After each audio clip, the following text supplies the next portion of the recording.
Rev up your engines!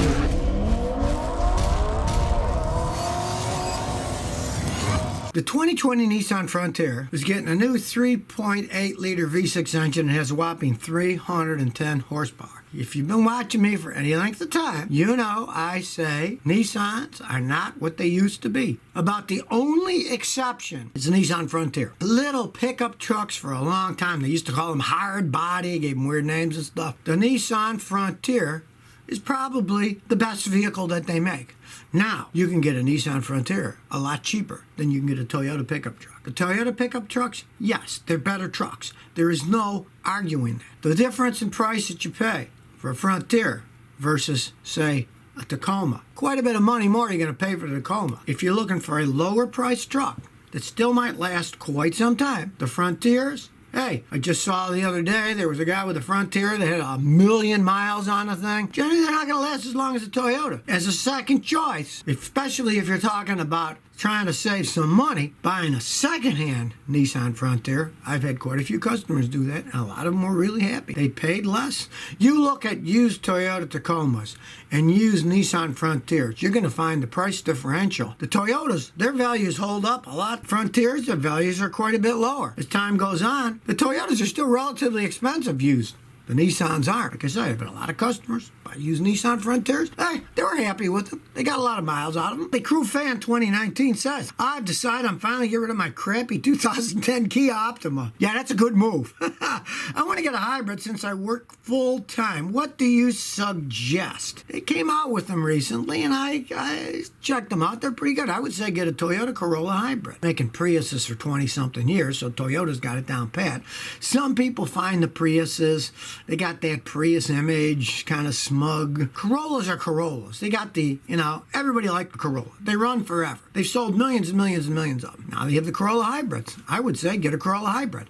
As I've said in the past, I am not a fan of hybrids because I keep my car 20, 30 years or more, and they get real expensive to fix when they age, those hybrids. But if you want to buy a brand new hybrid, get the Corolla. I checked one out a couple weeks ago, and I was impressed, I got to say. And it wasn't that bad. It was like $25,000. And these days, that's not that much for a car, and those things can last forever. S.M. Matier says, do you have a video on getting a used car that used to be a rental car? Is that a good buy? Yes, I do have a video, but it's called Why Not to Buy Rental Cars.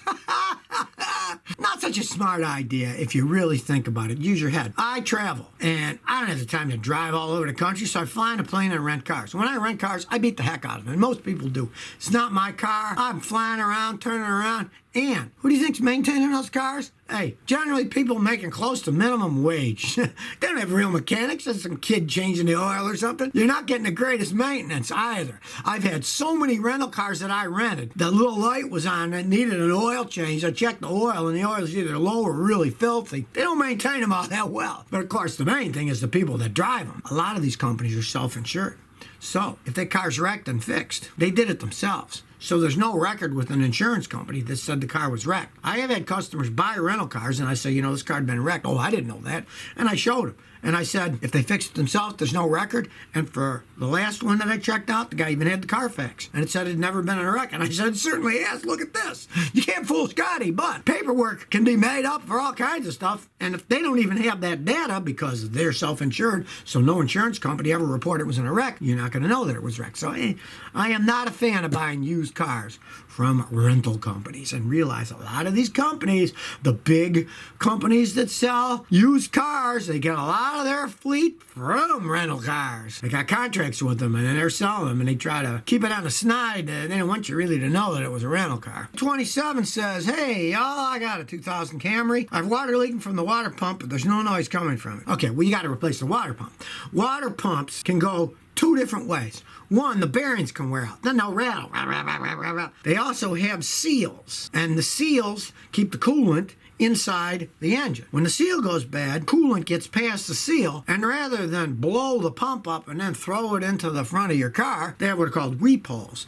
So when the seal's gone, it'll leak out of the weep hole, which means the water pump's gone. So you got to replace the water pump. Doesn't matter if it's not making any noise, it's leaking. And of course, eventually it will make a whole bunch of noise, because when it's leaking, that means that the coolant's leaking through, and it's also leaking on the bearings for the water pump, and it soon will start making noise. So when it's leaking like that, just replace it.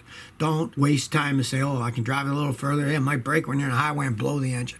Change it now. Andrew 572 says, Scotty, I'm a university student in need of a university car. I'd like to know if a Ford Escape 2010 with 139,000 miles is worth it right now. They're decent vehicles if they were taken care of. You always want a mechanic like me to check out a used car. Never buy one without a mechanic checking out. Could be wrecked, flooded, stolen. You can't trust anybody. But they can be decent cars. I got a customer who's got one that's got 200,000 miles on it. But the 10-year-old Ford with 139,000 miles, don't pay too much money for it. It's only worth a small amount of money with that mileage being 10 years old. Do not overpay for it. And don't listen to the BS of those books like Edmunds and so. Those companies are now owned by companies that sell used cars, so they have false high values. They're not worth anywhere near what it says they're worth, especially if you're paying cash. Now, if you're buying it at a car lot, you're kind of screwed because they charge too much money, and if you're financing it, you got no choice. They're loaning you money, and you're going to have to pay more for it. But if you got cash and you're paying cash car, don't pay too much for it. Megan Core says, Scotty, I'm looking at a 99 Dodge Durango.